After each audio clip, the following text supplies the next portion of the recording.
Marco. घरला बनायो खादर छानिका वो खादर छानिका,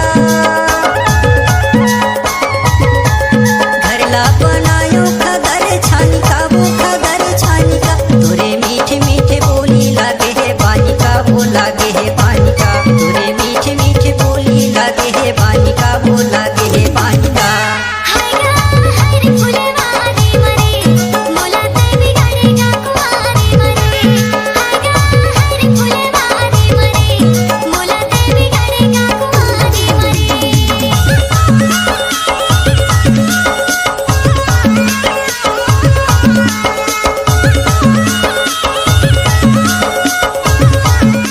डीजे पिंटू यादव।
मार्को।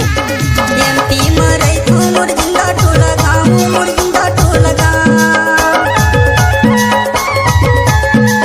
एमपी मरई तू मुर्जिंदा टोला गाँव मुर्जिंदा टोला छत्तीसगढ़ी गाना गाथो रमेश यादव ना रमेश यादव ना, छत्तीसगढ़ी गाना गाथो रमेश यादव ना रमेश यादव ना।